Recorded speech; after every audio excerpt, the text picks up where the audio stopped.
No explanation as to why there was a break. Oh, and we're back to live, just like that, and we never left. Good morning again here on Thursday, February 20th, in our joint Senate and House Transportation hearing. Now we're going to welcome our next witnesses, one from the Agency of Natural Resources and one from the Agency of Transportation, and another guest that they'll introduce. So if you could, ladies, would introduce yourselves and take it away. Will do. Chris, you can probably start sharing the presentation now. Glad to see you on. Thank you. So I'm Andrea Wright. I'm the Environmental Policy Manager at the Agency of Transportation, joined by Jane Lazorczak here, Director of the Climate Action Office at the Agency of Natural Resources. And we are just going to lead you through for the next 20 minutes or so, sort of the findings of the study, a little bit on the 101. We have Cambridge Systematics online with us. They were our consultant conducting the work, overseeing the work. Resources for the Future was a subcontractor to them that did a lot of the technical analysis. Chris, you can move on to the agenda. So yeah, we'll do a little bit of background, just real briefly, kind of what led us to doing this study, just to make sure everybody's grounded in why this work was completed. A real quick 101 of what a Cap and Invest program is. We could spend hours trying to explain, and how the intricacies and different designs of system would work. You'll get a feel for that as we go through the findings. Chris will do an in-depth review of the study findings, and then we'll have some time for discussion. Excellent. Okay. So I'm just going to provide a bit of some background on what's led Vermont to contemplate joining both the Western Climate Initiative or collaborate with New York's Climate Cap and Invest program. So you all are aware that in 2020, you all as a legislature passed the Global Warming Solutions Act. The Global Warming Solutions Act set in motion goals that had been on the record for more than a decade around emissions reductions and made those statutory mandates. The first of which came in January 1st of 2025 for 26% below 2005 levels.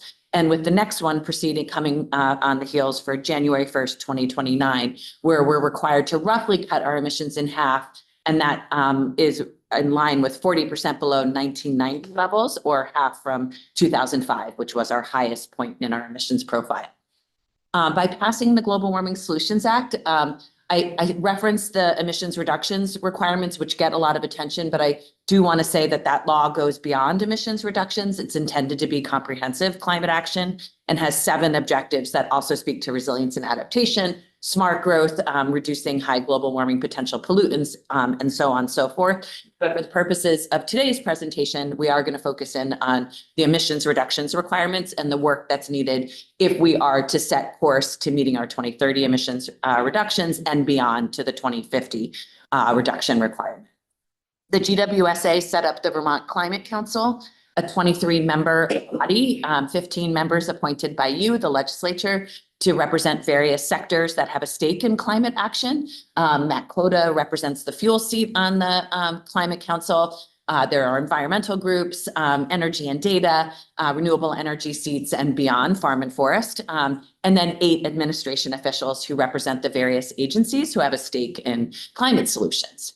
The Climate Council, not the state, is charged with drafting the Climate Action Plan. That Climate Action Plan is intended to set forth the programs and recommendations to meet the objectives of the GWSA, including the emissions reductions requirements. In 2021, as we were advancing towards adopting the initial Climate Action Plan, one of the key recommendations in that plan was going to obligate the state to join the Transportation Conservation Initiative, TCI program, which was a regional initiative, climate initiative, sorry. I always swap the C word, the acronym. The Transportation Climate Initiative program, which was a regional effort that Vermont had been part of with 13 other states for more than a decade to explore the development of a regional Cap and Invest program on just the transportation sector. Legitimately 2 weeks before we were supposed to sign the Climate Action Plan, Massachusetts and Washington, D.C. and Connecticut pulled out of that agreement to move forward with a Cap and Invest, leaving the program's viability in jeopardy. A state like Vermont, for various reasons that Chris will likely touch on in the presentation today could not go it without other major economic sectors, largely because the volatility of the market would just be too small. And so Vermont was sort of left with a problem around how to meet our transportation emissions reductions. We had other recommendations within the Climate Action Plan, much of which I know the Senate Transportation and House Transportation has heard around our rulemakings to drive clean cars into the state. But there was no sort of driver around reducing emissions, capping, and or long-term funding sources for transportation initiatives. The state passed through the Climate Council an addendum to the transportation section of the Climate Action Plan a year later that really looked at the great work of the Agency of Transportation in developing a carbon reduction strategy through new funding to the state. And then sort of looked to reinforce what the recommendations were that would come out of that strategy, which signaled the need to further study a cap and invest policy and look at that regionally and or nationally with programs like WCI. That was further invested by the House passing in the T-bill, and then all of you last year in the T-bill asking VTrans and the agency to use our climate pollution reduction grant funds in the state federal funding to further a study around what the benefits are and the impacts of joining a cap and invest. So all of this is in service of the update to the Climate Action Plan that's due July 1st. So you all are hearing these recommendations, but the Climate Council is also hearing those and contemplating what action can be taken in this Climate Action Plan from the study. And so without further ado, I'll turn it over to Chris, who's going to dive into the study itself, review the benefits and impacts, the rationale behind the technical analysis that informed the treasurer's recommendations. And Andrea and I are here to support answers and questions and answers. Thanks, Jane. So this is going to be a very brief overview of Cap and Invest. Some of you are already familiar with it. Traditional approaches to pollution regulation set emissions limits on specific sources like vehicles or power plants. Cap and Invest sets a declining overall cap that can reflect the state's requirements for reducing emissions under the Global Warming Solutions Act. And then it's a market-based program. So the state would sell or distribute the rights to emit carbon within that cap.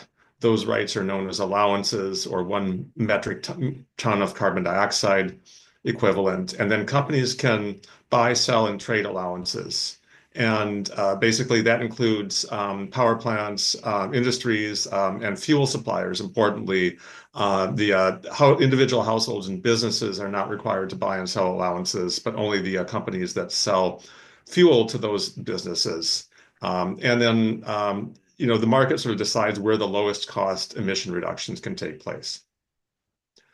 This is not a new concept. Vermont has been doing this for years with the Regional Greenhouse Gas Initiative just for the electricity sector.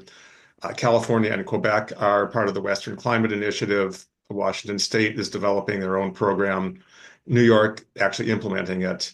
And New York is developing a program. The Western Climate Initiative has been up and running for over 10 years now. Cap and Invest would have a number of benefits for Vermonters. It would provide a source of money to put into climate action, energy efficiency programs, resilience. It would create additional jobs, improve health and the environment by reducing emissions, and would formalize the timeline for reducing emissions for businesses, which would help improve certainty for the market. But it would result in higher prices for conventional fossil fuels. We'll talk about that, and potential border effects if some of Vermont's neighbors don't participate. And there are ways of mitigating the cost impacts. Vermont can set an upper limit on the emissions price. The state can invest to make it easier to switch to clean energy. Directly target the proceeds towards lower income households, just to make sure that the people who really need it and really are hurt benefit. And then also to prevent industries from leaving the state, they can allocate some emissions to at-risk industries for no cost. And then, as I mentioned, a lot of opportunity for reinvesting in clean energy and energy efficiency programs. With that quick overview, just going to go a little bit into the study findings. So as Jane mentioned, the transportation bill last year required looking at cap and invest program options, and specifically to look at joining either the Western Climate Initiative or the New York Cap and Invest program. The assumption is that Vermont is not going to go it alone. A small state, a lot of administrative costs with starting up its own program. Just be a lot more efficient if we joined on with another program. The bill also asked to explore the adoption of a clean transportation fuel standard as a potential complementary policy. And so we looked at a number of metrics from these different program options, emission reductions, the time frame that would occur, revenue generation, benefits and impacts to Vermonters, and various metrics, and then the resources needed to administer the program. We did solicit input from a variety of sources. We had an advisory committee that provided technical input. We had 2 virtual public meetings. We had some focus groups with industries that would potentially be obligated, with the broader business community, and with environmental and community-based organizations, as well as a web page for the project. I mentioned we were looking at 2 program options, either joining the Western Climate Initiative, or WICI, or the New York Initiative. And then in terms of sectors, looking at either initially just covering transportation, but potentially expanding that to residential, commercial, and industrial fuels, or the thermal sector, and also potentially adding industrial process emissions from large sources. I wanted to say one thing about the New York Climate Initiative. It is not established yet. They are hoping to issue a proposed rule early this year, but the earliest start date for that would be 2027. So, this impacts the potential timeline for Vermont if we were to decide to align with that program. The allowance price is a critical driver of all the other benefits under a cap and invest program. And we don't know what future allowance prices are going to be under any program. We can make some forecasts and some estimates. The Western Climate Initiative currently trading around $30 a ton. So that's equivalent to a price of somewhere between 25 and 30 cents a gallon of gasoline or home heating oil. The Western Climate Initiative has set a price cap that's somewhere around $60 a ton and goes up over time. So that's the maximum you could possibly see under that program. New York has been contemplating a lower price cap, somewhere around $10 to $15 a ton. So we modeled a scenario consistent with that price cap. There would be lower emissions benefits, but also lower costs to consumers. But as I mentioned, their program is not yet finalized. We forecasted a baseline emissions, and I'm not going to spend a lot of time on this chart, but just looking at the different sectors that might be covered. This is not all of Vermont's emissions. And also noting that we have a gap represented by the red arrows between what we were projecting to happen and also and the required levels that each sector would be required to meet under the Global Warming Solutions Act. That's, so that gap is fairly significant, which is one reason why we are doing this study. So we did some modeling. You'll notice the header says 2029, not 2030. That's because the way the Global Warming Solutions Act is written, the 2030 measurement levels is actually based on emissions as of January 1st, 2030, which basically means measuring for the previous calendar year. So 2029 is coming up quickly. The top bar is the reference case, what we project without the cap and invest program. The dashed line is the target that we're trying to reach, consistent with that, the required levels. And then we modeled 9 scenarios, 3 prices and 3 levels of sectoral investment. You can see as we have a higher price, the emissions go down. And also as we cover more sectors, the emissions go down. But you see that even under any of these scenarios, we do not hit the 2030 required level. This is without reinvesting any of the proceeds into energy efficiency. This is just assuming, for example, that all the proceeds are returned to consumers as dividends to, or, you know, tax dividends or some other form of rebate, or invested in climate resilience. This is with reinvestment. You can see there's not a big difference. And the reason is because it's going to take more than just a couple of years for the effects of those reinvestments to further reduce emissions. We are assuming that the Vermont program could start no earlier than 2027 and more likely 2028. And it would take some time to get the money flowing and back into the hands of consumers and businesses making efficiency investments. So we think it's very unlikely that we'd be able to reach the 2030 level, even with the program in place. This is if we just covered transportation. You can also see a similar result, that we're going to make further progress towards reducing emissions, but not get all the way there. Can I just ask a question? Please. Pardon me for this. So wait, so just so I understand, 2029 emissions with no reinvestment is exactly the same as with full investment. The numbers are exactly the same. They're not exactly the same. They are a little bit different. It's hard to see in the charts.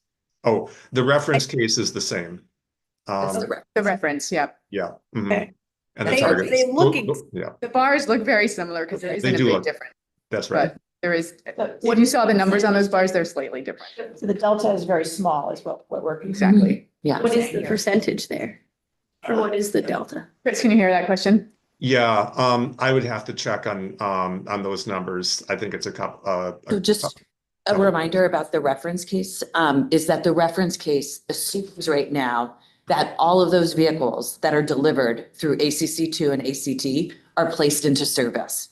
And so it's really hard between now and 2029 to increase that number and those emissions reductions. And regardless, we need additional revenue to support the complementary policies that ensures even the reference case is met. I just want to say that because sometimes I think the reference case is presumed like we're on track to definitely do this. And the reference case includes ACC2 and ACT, but that means people are buying all those cars and driving them. That means incentives are still there. That means a lot, right? And so I just want to say that even the reference case is not a sure thing, right? It's a model that's of a best case scenario with the rulemakings in place. So yes, it's an increase, but it's also hard to turn the tide with only 3 to 4 years left. Absolutely right. As we go out farther into the future, the impacts of reinvestment become larger. But this chart asks if we don't hit the 2030 target in 2029, when do we hit it?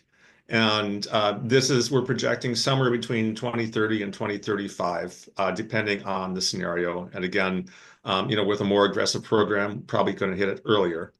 You can also see as we go out farther in the future, towards that 2050 target, that we don't get quite there, even with the best case scenario. But this is the 50% reinvestment scenarios. So you can see with full reinvestment, as you go out to 2050, you would actually hit the target if you had the high price scenario and covered all sectors. I'm just going to say, there's a lot of uncertainty on what happens between now and 2050. So, these are just projections, but basically the message is that I think over time, investing more in energy efficiency is going to help move the needle quite a bit. But there's still needs to be a lot done to reach that 2050 required level. So just real briefly on some of the other impacts. So in terms of revenue generation, the low price scenario would generate between $30 and $60 million a year. The medium price could be upward 100 to 175 million. Significant amount of money that could be reinvested. Efficiency Vermont program is currently about 50 million a year. So, we're at least doubling that in terms of capacity for efficiency investments. This is when we looked at the impact on household prices. This is a little bit complicated to go through. But basically, this is an average case across all households that we expect would happen under the medium price scenario with 50% reinvestment. And you can see that households would spend more on, so what some households are going to be fuel switching to cheaper fuels. Some households are going to be not fuel switching, paying more for energy prices, traditional energy prices, possibly reducing their consumption somewhat, and also potentially receiving rebates or dividends. And what we assumed in this study is that dividends would be returned to consumers in the lowest three income quintiles, so the lower 60% of households in terms of income. You can see those are the red and the gray bars, and the other bars are for different energy costs. So electricity costs on average, people will spend more on electricity. It doesn't mean it's more expensive. It's just that they're using it more compared to other fuels. And expenditures on other fuels will go down because people are cutting back their consumption. That's not the whole story. There are going to be a number of households who maybe can't change their consumption. And so if you're still using fossil fuels and you're unable to cut back your fossil fuel consumption, this is what the impacts would look like. Just the orange and the green is on average how much you're paying more for gasoline and home heating oil, anywhere between $200 and $500 a year, depending on your household income. But then again, we add in these rebates or dividends at the gray bar, returning money again to the lower three income quintiles. You can see the net effect for those income quintiles is almost no change in cost. So basically, you can design a program that mitigates the cost impact for those lower income households. This is just illustrating how a household that replaces an oil furnace with a heat pump will save money over time. The black bar is the year-by-year cost of the oil furnace. The dashed bars are the year-by-year cost of the heat pump. You pay more upfront for the heat pump. You save money over time in reduced energy costs. Not everybody can pay more upfront. So if lower income households are going to make that investment, they're going to need a rebate or at least some sort of low interest or zero interest loan to cover that period until they're getting the net payback. So what a program like the Cap and Invest program would do is it would make some funds available to help cover that gap and save Vermonters money in the long run with the heating and fuel costs. So this is just a summary slide. We looked at some other impacts that I haven't hit on yet. We forecast a small positive impact on new jobs as a result of the reinvestment in jobs in clean energy and energy efficiency. We do forecast a net benefit in terms of social cost of carbon savings. That's in the hundreds of millions or tens to hundreds of millions of dollars. And then also value of health benefits from emission reductions. Very briefly, we looked at the low carbon fuel standard. That is a standard that reduces the intensity of carbon emissions per unit of fuel as opposed to the total emissions. And it covers life cycle emissions, including upstream emissions. It generates credits for producers of low carbon fuels to basically reduce their costs. And it's potentially complementary, could be implemented at the same time. I don't really have time to go through all of this, but other states that have done this out in the West Coast have found a modest short-term impact on conventional fuel prices, but electricity prices decrease because electricity producers can get those credits. It does provide additional other benefits related to the emission reductions. Again, okay, I mentioned we had some public input. Obligated entities and businesses generally expressed some questions and concerns about the cost impacts of the program and the administrative requirements. And they did say if a program was to be implemented, they would like one program over multiple sector-specific programs. and the environmental and community groups really showed much stronger support for the program, especially to provide a pool of resources for reinvesting in emissions reduction. And they encouraged a focus on equity to make sure that rural and low-income Vermonters are not left behind and that they really benefited from the program. So yeah, just a summary. So Cap and Invest would support additional progress towards meeting those emissions limits, but probably not reaching them until the early to mid 2030s in terms of the 2030 limit. And also, just a lot of decisions about, the program to join, which sectors to cover, how to reinvest the proceeds. Those decisions would need to be made. And yes, there would be a fossil fuel price impact, but there are ways of designing the program to insulate lower and moderate income household from those fuel price increases.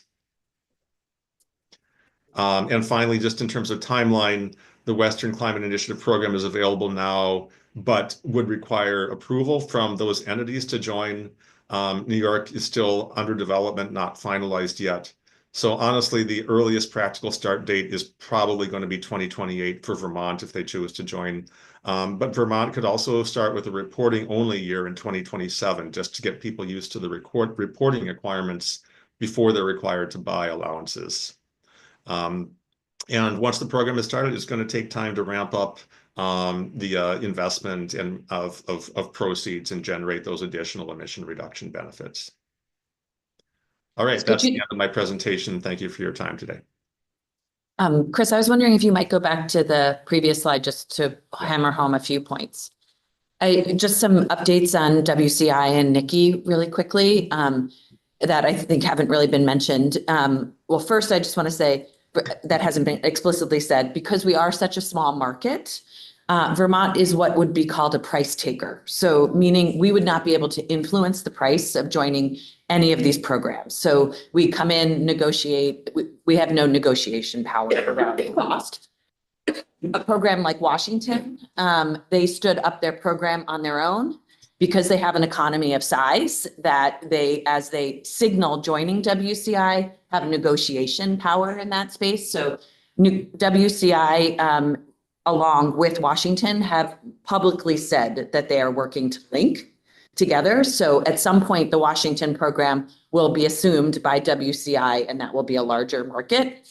However, that one of the points of WCI is, I think in this time of federal uncertainty, federal scrutiny, California has said that they will not allow any new state, including Washington, to join in the next 2 years.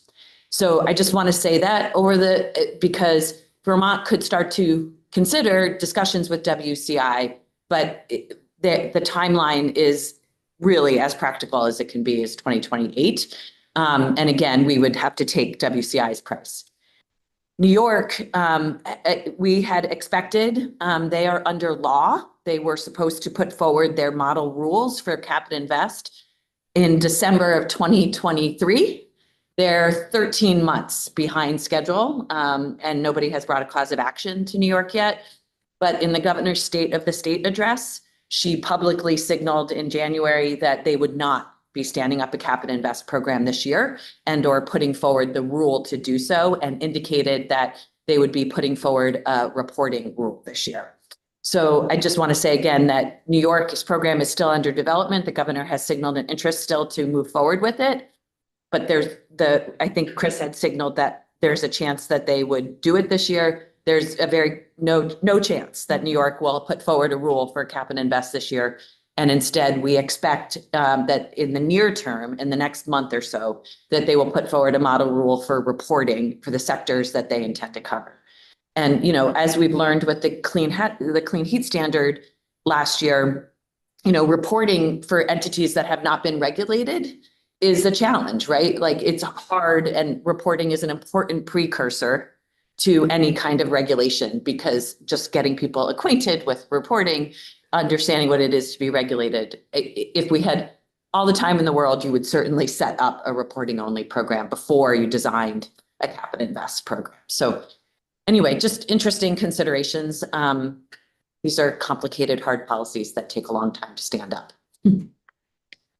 Representative Paul? Yeah, thanks for all of this. I'm glad that we did this work, or you did this work for us to really help to put it all out. And it is very complicated. A couple quick comments, obviously. Whatever's done, there's this lag time, which, I think we need to realize. Then in the study, it does show, hey, when we do invest in this example of oil furnace versus a heat pump, you are going to get financial payback. And so there is something there to sort of help us drive toward that. My question is, in these studies, have you ever put on it the actual cost of oil? This, I assume, is a flat cost, or maybe with some inflation. We know the fossil fuel pricing can go down. But I would guess over the next 10 or 20 years, we would expect it is going to go up, and significantly. What happens when we put that on against this? And was that done? Chris, we do use market forecasts for fossil fuel prices in most of these analyses, but Chris can speak to that. Yeah, we use the National Annual Energy Outlook published by the Department of Energy, which forecasts some modest increase in fuel prices. I agree there's a lot of uncertainty over what's going to happen with those. If fuel prices go up a lot more, then there will be larger benefits for people by fuel switching. But obviously, if you can forecast the price of oil, you've got a career somewhere. Thank you. Representative Burke? Okay, are there the appetite among some of the former TCI states for some kind of joining together, especially smaller states that might? There is one other, to work with New York, there are states that have signaled common interest agreements, so confidentiality agreements. And there's one other state that was part of TCIP that has signed a common interest agreement to collaborate with New York on the development of a program. I think that's public information, but before I say it, I want to make sure that's public information since it's a common interest agreement. And what is the relationship right now of Vermont and New York's program? We've been working very closely with New York, having separate meetings with them as part of this study, and have signaled an interest to sign a common interest agreement with them to stay informed as well on program development and rules and regulations.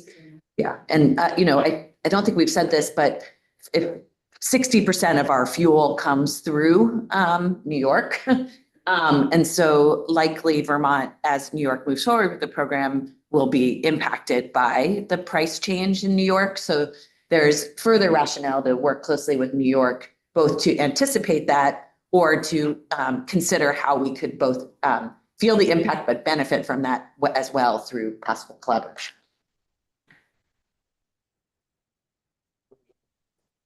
Thank you for that presentation. So question, Chris, and maybe this is for Chris or for any of you. Chris's presentation referenced the energy sector in Vermont and how we've been doing something similar with energy for years. And so I'm assuming that's the, I can't remember how much it is in terms of it's the Efficiency Vermont program where we have some however many cents added onto kilowatt hours, but I can't remember the details. But could you just share a little bit of that? Because I think that's a helpful analogy when we start to think about what this would look like with gasoline versus what we're already paying for and what Vermonters are already kind of used to. So I think you're referring to the Regional Greenhouse Gas Initiative, which has been in place since 2007.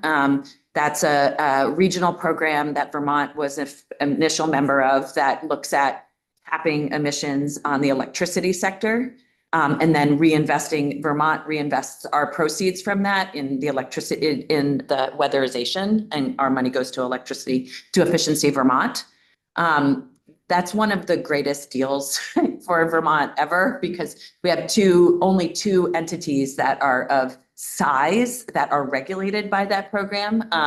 And so, yes, it's comparable, but it's very different, as others would tell you, and I'm sure you've learned through the Clean Heat Standard, the scale of the businesses that would be regulated through a cap and invest for transportation or the thermal sector are much smaller businesses, leading to different impacts to those businesses through the cost change. For electricity, we're looking at large scale utilities. And in Vermont, it's only 2. And because there was the benefit of having it all the states participate, Vermont was able to negotiate a very profitable return on covering those 2. Something that it is one of those deals that I'm not sure how Vermont got at the time, and we've been able to stay in and really benefit from that over time. But happy to provide the annual report from Reggie, but to the state, to you all, for further information about the electricity sector in that program. Representative Jason. Hey, how much, I can't find it anywhere, not that I really looked for it, but how much did we spend on the study? Just under $500,000 And then, of federal funds that were given to the state specifically for the purposes of technical analysis. So they weren't funds that were redirected from other things. They were specific to the state from a federal Inflation Reduction Act for climate pollution reduction measure.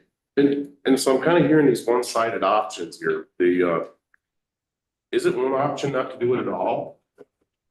Yes, 100%. Okay.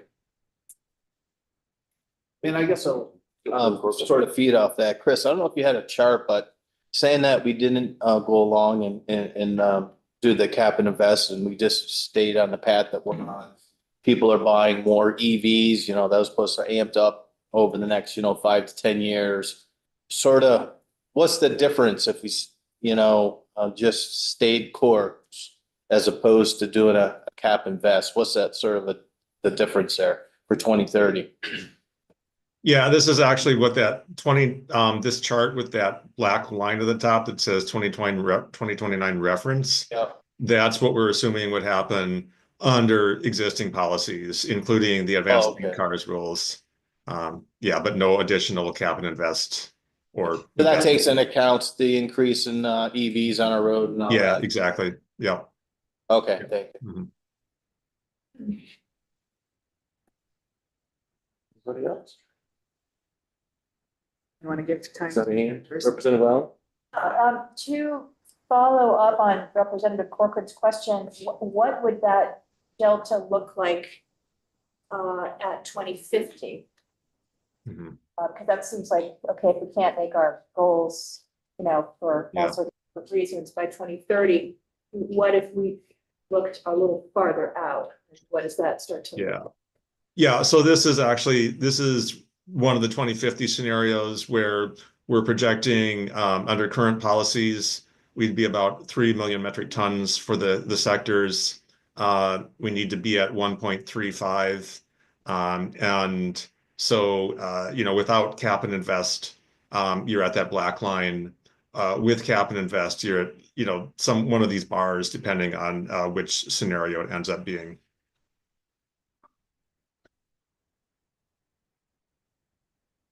We want to provide time for the treasurer's office. Yeah. Certainly, if the legislature decides to move forward with developing any kind of language around this, we can come back and dig into the details more. It's a lot to take in. Okay. Representative McCoy? So I don't know what this has to do with anything, but I read somewhere that the California wildfires have set their climate initiatives track 18 years. So I know that in the last 2 summers, we've had Canadian wildfires, and I know everybody has seen that. We've had that haze over the state of Vermont. Has anyone calculated? Is that calculated in anything here, or is that just, you're just taking in like how many EVs are purchased, how many heat pumps? Do you understand what I'm? I do. Okay. I think. With Chris's analysis and many of the other analyses, we tried, one of the benefits that he speaks to is the lower cost of health costs. Those costs are likely going up as a result of things like asthma or criteria pollutants from wildfires and beyond. And so I would imagine where you would see it in a study like this is, the delta in the health costs. But those are not impacts that are felt through emissions or emissions reductions. It's really those negative adverse effects of climate change and climate hazards on health and other challenges with it. Okay, thank you. Representative? So we're gonna get a report from the Climate Council July, I think. Are they absorbing this information and will there be a recommendation that comes out? I can't speak to what they're going to do for Yeah. a recommendation, but we've had one 3-hour-long meeting where we really dove into the study. And we have another meeting scheduled in March where we're going to hear from California, Washington, New York, and Quebec, as well as the Treasurer's Office around the recommendations, and then hear more firsthand about what the challenges and struggles are with implementation and the benefits. And that will lead likely to a recommendation, or either in the form of further studies or rulemaking around reporting, or there's a lot of different variations of what that could look like. And so, yeah, we're continuing to dive into it and looking forward to collaborate with the council on next steps. Thank you. Anybody else? Of course. Whoops. That's the way we are. It would be incredibly helpful to be able to kind of compare apples and oranges if some of the work that Cambridge Analytics has done earlier about looking at reducing VMT and also becoming more aggressive about smart growth. Those two things are very interrelated, and how that factors in as, we have a kind of three-legged stool with, reducing emissions, investing in transit, and pursuing smart growth to lower VMT. And it would just be interesting to know how those levers, some of which are, don't involve a very complicated, installation of a whole brand new marketplace, which, hinges on lots of things that we increasingly have no control over, how those things would compare. Because I think that personally, I'm very interested in all that we can do to continue to make progress at this. And I kind of think we're at a point where all options should be on the table. Yeah, and I'll just speak to the carbon reduction strategy, which you probably don't remember, but in that carbon reduction strategy, we looked at what strategies could be implemented above and beyond what's in place now, what the Advanced Clean Cars 2 trucks, and it did take into consideration different things in transit, different strategies for bike ped, mode shifting. And we still had, Chris, you might have to jump in here, but if I recall, still a 17% gap that we had. We only closed the gap for 2030 by 17% by putting sort of everything out there that we thought could be accomplished by 2030 in those measures. So there's. My recollection of reading the data was that we're still going to be a shortfall. Yes. No matter what we did, what we were doing, staying the course with even with, subsidies for EVs and that sort of thing. That's right. But that, these other things could close that delta a bit. Not 100%, but get us closer. Yeah, and it was the 17% with looking at all those different options for all the different types of strategies that could be implemented. But Chris, I believe through this analysis, when we talk about full reinvestment in any sector, it's not just EVs. He's Right. looking at using the cap and invest revenue to invest in all the things we know are important for decarbonization of the transportation sector, which includes smart growth, includes bike ped, includes other strategies. So that, if diving into the technical report for this, will look more detailed at how we contemplated what reinvestment would go to. Real quick. Well, it actually might be for the track. Oh, that's good. Segue. We'll let them.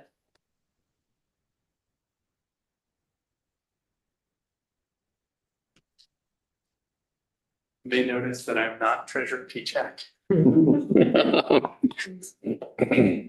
For the record, Gavin Boyle's the Deputy Treasurer, and happy to answer any questions or take anything back that I can't answer.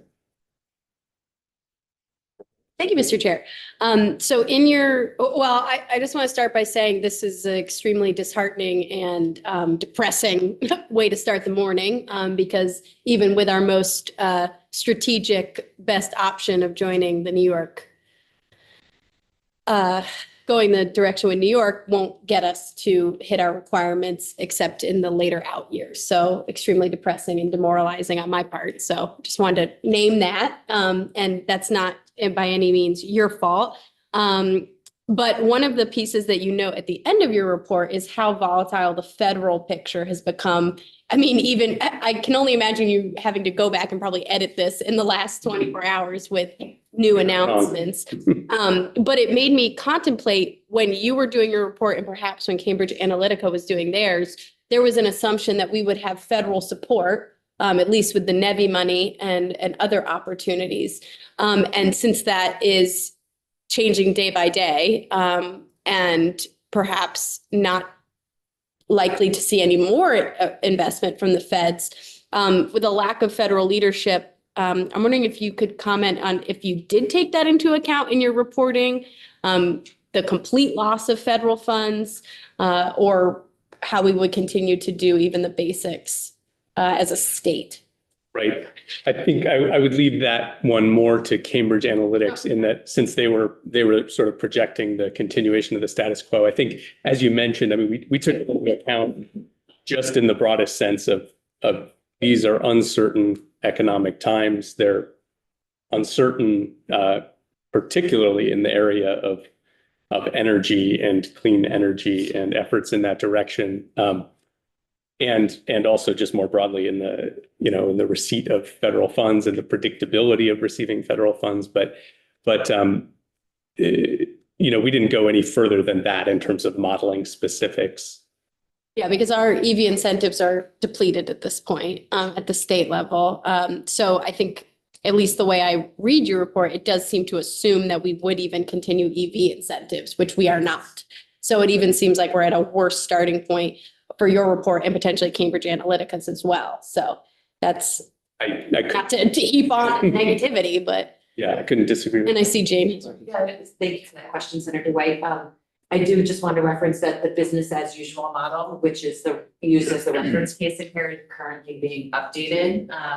And we're working in concert with the Climate Council to update that right now. And that model does include the ambitious Inflation Reduction Act, IIJA funding as part of the way we meet the reference case. And so that will largely change, I expect, with the BAU update in the next few months. And yeah, the numbers may not be as good based on that. And if I could I'll just add, that is new news to me, and we're happy to revisit, any of our analysis that it makes sense to revisit at that point. Anything else to add? Otherwise, we're up against our time limit for our next activity. I thank all the witnesses for their testimony and on the report. Welcome. Thank you very much. Opportunity to join our Senate colleagues in a rare moment, and we are all into another opportunity to meet and to be with our